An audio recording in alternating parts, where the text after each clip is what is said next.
আমরা সপরিবারে মোট 18 জন সদস্য মিলে এক সপ্তাহের জন্য চললাম ঘুরতে।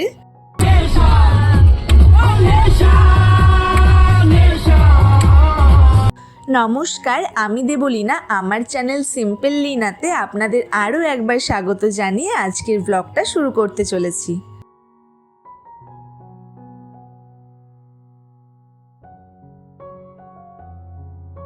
যতই আমরা আগে থেকে সবটা গুছিয়ে রাখি না কেন, লাস্ট মিনিট প্রিপারেশান তো কিছু থেকেই যায়।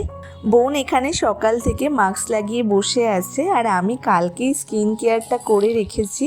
আজকে আমাকে একটু যেতে হবে পার্লারে ওয়্যাক্স করাতে।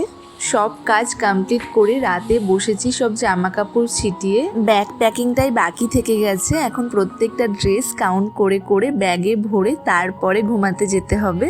আজ সকাল থেকে ভিডিও ক্লিপ নেওয়ার আর কোনোই টাইম পাইনি, একেবারে টোটোয় উঠে ভিডিও অন করতে পেরেছি। আমাদের জার্নি আজ বিকাল 5টা থেকে শুরু হয়ে গেল। আমরা আর কাকারা সবাই মিলে চলে এসেছি এখন বহরমপুর স্টেশনে। এখন বহরমপুর থেকে আমরা যাব কৃষ্ণনগর। আমরা এখন 6টার ট্রেনটা ধরে কৃষ্ণনগরে যাচ্ছি। আমরা সাধারণত লেডিসেই উঠি, যেহেতু আজ বাবা কাকা দুজনে আছে তাই জেনারেলেই উঠব। আসলে এই ট্রেনটা ভীষণ ফাঁকা যায়, তাই জেনারেলে উঠলেও জায়গা তো পেয়েই যাব, আর তেমন অসুবিধাও হবে না। কৃষ্ণনগরে নেমে আমরা চলে এসেছি মা বাড়ি, আর বোন কাকারা গেছে মাসি বাড়ি, মানে বোনের মাসি বাড়িও এখানেই। মামা বাড়ি এসেই তোমাদেরকে আগে গোপুর দর্শন করিয়ে দিলাম, তার সাথে সাথে আমরাও মন ভরে দর্শন করে নিলাম। আর তার সাথে সাথে এটাও বললাম আমরা সবাই মিলে আনন্দ করতে যাচ্ছি, তুমি আমাদের সহায় থেকো। আমরা মোট গ্রুপে 18 জন আছি। আমাদের ফ্যামিলির 4 জন, কাকাদের ফ্যামিলির 3 জন, আমার মাসির ফ্যামিলির 3 জন, আমার মামার ফ্যামিলির থেকে 3 জন, আর বোনের মাসিরা 4 জন, মোট 18 জন আমরা। এবার দিদাকে ফাইনালি বাই বাই করে আমরা সবাই বেরোচ্ছি। আমাদের ভোরবেলা হাওড়া স্টেশন থেকে ট্রেন আছে। মামাই ট্রাভেলার গাড়িটা বলে দিয়েছিল 11টা নাগাদ আসার জন্য। কৃষ্ণনগর থেকে আমরা সবাই এক জায়গায় হয়ে গেছি। এবার এই গাড়ি আমাদের নিয়ে গিয়ে হাওড়া স্টেশনে ড্রপ করে দেবে। ছোট মামিদেরকে টাটা দিয়ে আমাদের গাড়ি রওনা হলো। এইভাবে একসাথে এতজন মিলে আগেও আমরা 3-4 বার ট্যুরে গেছি।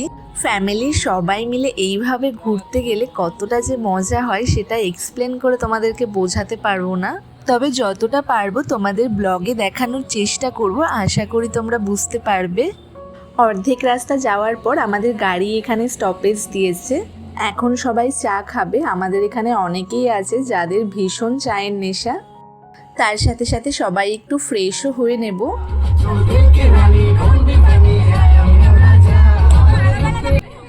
এখানে আমাদের যতজনের গ্রুপ সবাই আমরা ভীষণ মজা করতে ভালোবাসি। দেখতেই পাচ্ছ যাওয়ার দিন থেকে এখানে কি শুরু হয়ে গেছে।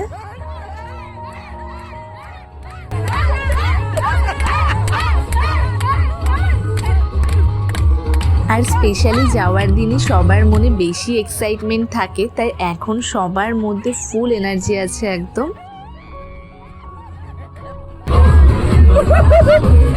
এখানে প্রত্যেকেরই ফুল অফ এনার্জি আছে একদম, কিন্তু আমার মামাটাই ঘুমিয়ে পড়েছে। মামা আসলে প্রতিদিনই এই টাইমটাই ঘুমাই সারাদিন খাটাখাটনি করে। আর তাছাড়াও দেখবে অনেকের বাসে ঘুম হয় না, আমার তো বাসে একদম ঘুম হয় না, ট্রেনে যেটুকুও বা ঘুম হয়। আর এখন এই মুহূর্তে আমার বাসের পার্টনার হয়েছে আমার ভাই। আমি আর ভাই পাশাপাশি বসেছি, আর আমরা গোটা রাস্তা মজা আড্ডা করতে করতে নাচতে নাচতে পৌঁছেও গেলাম। গোটা রাস্তা একটুও ঘুমাইনি। আমরা একটু তাড়াতাড়ি পৌঁছে গেছি। ওই দেখো হাওড়া স্টেশন দেখা যাচ্ছে। এখন বাজে 4টে। আজ বিকাল থেকে আমাদের 2টো জার্নি কমপ্লিট হলো। ফার্স্টে ট্রেন, এখন বাস। এবার বাসকে টাটা বলে আমরা এবার স্টেশনের দিকে ঢুকবো। প্রায় 1.5 ঘন্টা মতন এখন ওয়েট করতে হবে। এখন আস্তে আস্তে ভীষণ ঘুম পাচ্ছে, আর ঘুমের থেকেও বেশি পাচ্ছে খিদে। রাত জাগলে আমার আবার ভীষণ খিদে পেয়ে যায়। আর এসেই দেখি স্টেশনের চেয়ারগুলো একদম ফাঁকা। আমরা একদম টান হয়ে শুয়ে পড়েছি। হ্যাঁ, ঘুম তো হয়নি, বাট একটু রেস্ট হয়েছে। আর এই যে ফাইনালি আমাদের ট্রেন একদম টাইমে চলে এসেছে। আমাদের বহু প্রতীক্ষিত ট্রেন বন্দে ভারত। আমরা অনেক দিন ধরে অপেক্ষা করেছিলাম কবে বন্দে ভারতে চাপবো। আর আমাদের থেকেও যারা বেশি অপেক্ষা করেছিল সেটা হচ্ছে আমার বাবা আর আমার কাকা। যবে থেকে আমাদের ট্রেনের টিকিটটা বন্দে ভারতে হয়েছে তারাই যেন বেশি এক্সাইটেড হয়ে আছে চাপার জন্য। আমরা যেহেতু ট্রিপটা খুব শর্ট টাইমের মধ্যে প্ল্যান করেছি, তাই প্রত্যেকের সিটটা পরপর হয়নি। কি আর করা যাবে, আমাদের প্ল্যানটা সবসময় এভাবেই হয়, কারণ একজনের সময় হয়তো অন্যজনের সময় হয় না, অন্যজন রাজি থাকে তো আর একজন রাজি থাকে না। আমাদের হাতে বেশ খানিকক্ষণ সময় আছে, আমরা লাগেজগুলো সেট করে নেমে পড়েছি, যারা যারা আমরা ফটো তুলতে ভালোবাসি। আরও হ্যাঁ, তার সাথে রিলসও আছে কিন্তু। এবার আমাদের ট্রেন একদম রাইট টাইমে ছেড়ে দিয়েছে। দেখো সবে ভোরটা হয়েছে, বাইরেটা কি সুন্দর লাগছে দেখতে। ট্রেন ছাড়ার সাথে সাথেই আমাদের দেওয়া হয়েছে পেপার। আমি বাড়ি থাকলে পরীক্ষার সামনেও মানুষ এভাবে পড়ে না, বন্ধ করে দুটো মানুষ পড়াশোনা করছে আর বাংলা পেপার করছে, পড়া ধরা হবে। টিকিটগুলো সবার পাশাপাশি না হলেও আমরা চেষ্টা করেছি সবাই সবার পার্টনারের সাথে বসার। এদিকে আমি, হুতু, ঋতু একসাথে বসেছি, এইদিকে বনু, মৌমিতা একসাথে বসেছে, এদিকে মা, বাবা, এদিকে কাকা, কাম্মা, আর ওইদিকে আছে মাসিরা আর মামিরা। ফাইনালি আমাদের ট্রিপটা হচ্ছে, আমরা এখন সবাই বন্দে ভারতে বসে আছি। এইভাবে একটা গ্রুপ ট্রিপ প্ল্যান করতে গেলে না আমাকে আর বোনকে অনেক কাঠখড় পোড়াতে হয়। ফার্স্টেই যেই প্রবলেমটা হয় সেটা হচ্ছে ডেটের প্রবলেম। সবাই একই ডেটে ফ্রি থাকে না, আর তারপরে সবাইকে রাজি করানো, মানে সেটা তো একটা বিরাট বড় ব্যাপার। মানে একজনকে এই ওয়েতে রাজি করাতে হয় আর একজনকে অন্যভাবে রাজি করাতে হয়। কাকে কি টেকনিকে রাজি করানো যেতে পারে সেইগুলো বসে বসে প্ল্যান বের করা। তারপরে আমরা দুজনে পাই টিকিট কাটার পারমিশন, কোন ট্রেনে যাব, কোন ট্রেনে এখন টিকিট অ্যাভেলেবেল আছে। তারপরে তো হোটেল বুকিং, কিভাবে থাকবো, কোথায় খাবো, এইসব প্ল্যান তো থেকেই যায় একটা ট্যুর প্ল্যানে।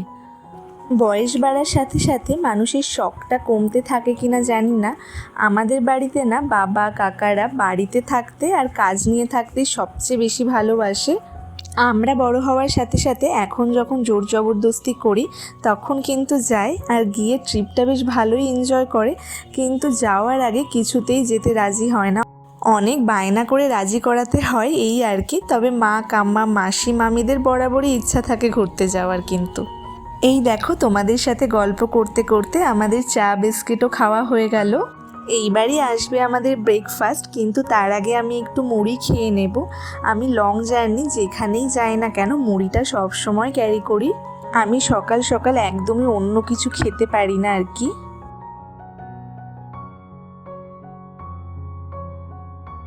এবার আমি মাঝে চলে এসেছি, এতক্ষণ আমি উইন্ডো সিটে ছিলাম। আমরা তিনজন মিলে অল্টারনেট করে উইন্ডো সিটটাই বসবো।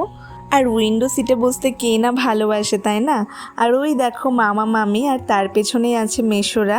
মামি মাসিরাই একটু দূরে হয়ে গেছে আমাদের থেকে। এই যে এবার আমাদের ব্রেকফাস্ট চলে এসেছে, চলো দেখি কি কি আছে।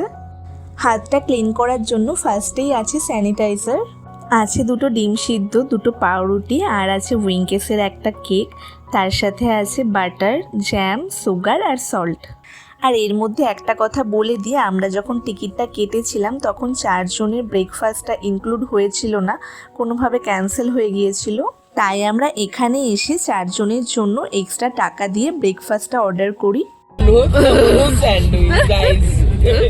যেই 4টে প্লেট আমরা এখানে এসে অর্ডার করি সেই 4টে প্লেটে ছিল 2টো করে ডিম সিদ্ধ, আর বাদ বাকি সব প্লেটে ছিল 1টা করে ডিম সিদ্ধ, 1টা করে অমলেট, আর তার সাথে ছিল ফ্রেঞ্চ ফ্রাই। কিন্তু আমাদের 4টে প্লেটে ফ্রেঞ্চ ফ্রাই ছিল না। খাওয়া দাওয়ার পর আমরা বেশ খানিকক্ষণ ঘুমিয়ে নিয়েছিলাম, কারণ সবাই গোটা রাত জাগা। আমরা আবার এনার্জি গেইন করে নিয়েছি, এখন আমরা গান শুনতে শুনতে যাব।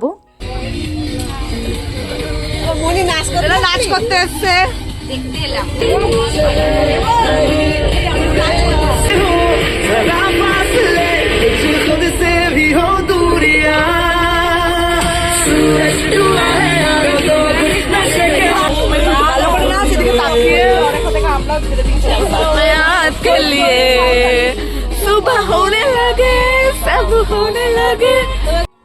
আর এইদিকে কাকার অবস্থা দেখো, এত ঠান্ডা লাগছিল ভেতরে।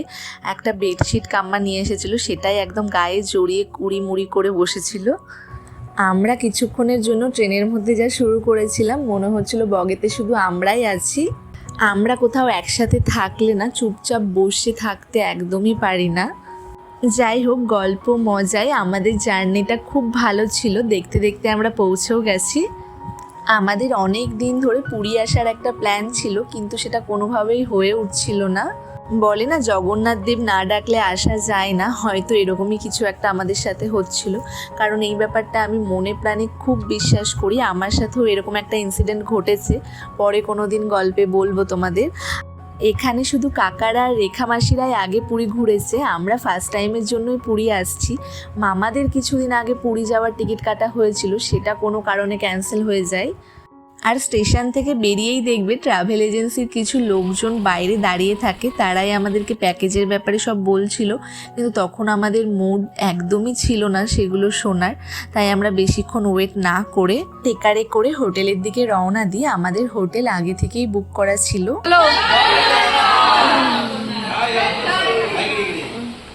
এখানে প্রত্যেকের আইডেন্টিটি নেওয়া হচ্ছে, তারপরেই আমরা পেয়ে যাব হাতে রুমের চাবি। এখন তো সবাই আবার বলছে যে যাবে স্নান করতে, আমার তো আর একটু এনার্জি নেই। আমার মনে হচ্ছে খেয়ে দিয়ে ঘুমিয়ে পড়ি, জানি না কি করব। এই হোটেলটা স্বর্গদ্বারের থেকে 1 কিলোমিটার দূরে। এই হোটেলটার নাম হচ্ছে ট্রেন্ডিন বিচ রিসর্ট। আমরা স্বর্গদ্বারের আশেপাশে কোনো হোটেল পাইনি, তবে এই হোটেলটা একটু দূরে হলেও লোকেশানটা খুব ভালো ছিল আর হোটেলটাও খুব ভালো ছিল। আমাদের রুমটা তো তোমরা দেখতেই পেলে, আমাদের রুমের সাথে আবার ব্যালকনি আছে। ব্যালকনি থেকে তোমাদের চলো ভিউটা দেখাই। কি ভালো লাগছে দেখতে, দেখো ওই দূরে সমুদ্র দেখা যাচ্ছে, যেন এখানে দাঁড়িয়ে থাকলেই সারাদিন কেটে যাবে। এবার চলো তোমাদেরকে এক এক করে প্রত্যেকের রুম থেকে ঘুরিয়ে নিয়ে আসি। আমাদের রুম আর কাকাদের রুমটাই সি ফেসিং রুম ছিল, আর মামিদের মাসিদের রুমগুলো সি ফেসিং ছিল না। আর এটা হলো কাকাদের রুম। কাকাদের রুমে ব্যালকনি নেই, তবে জানলা থেকে সমুদ্রটা দেখা যাবে। আমি দুপুরে খাওয়া দাওয়ার পর লম্বা একটা ঘুম দিয়েছিলাম। আমার আর এক বিন্দু এনার্জি ছিল না। বোনরা সব গিয়েছিল সমুদ্রে স্নান করতে। ব্যালকনি থেকে সন্ধ্যাবেলার ভিউটা খানিকটা এইরকম। ঘুম থেকে উঠে একটু ফ্রেশ হয়ে এখন আমরা যাচ্ছি সমুদ্রের পাড়ে। এখন অনেকটা রাত হয়ে গেছে, উটগুলো সব ঘরে ফিরছে।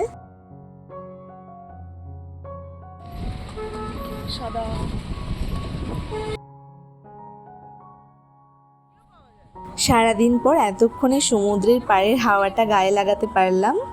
পুরীর ওয়েদার তো এই মুহূর্তে ভীষণ গরম, কিন্তু সমুদ্রের পাড়ে বসে যেন মনটা একদম জুড়িয়ে গেল। ভালোই তো বোঝা যাচ্ছে।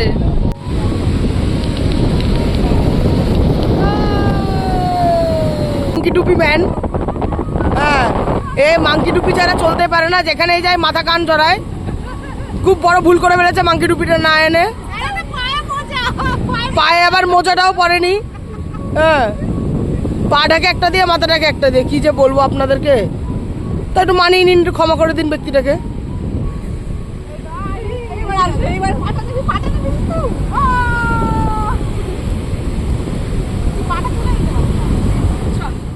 সমুদ্রের পাড়ে আমরা বেশ অনেকক্ষণ সময় কাটালাম। এবার চলো রাতের ডিনার করে তাড়াতাড়ি ঘুমাতে হবে, কালকে আমরা আবার যাব পুজো দিতে।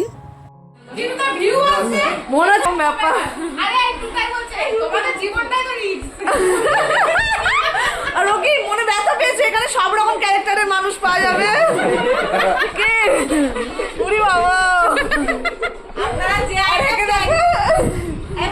কোনো রকম জায়গাটা যে দিয়েছে এটাই অনেক।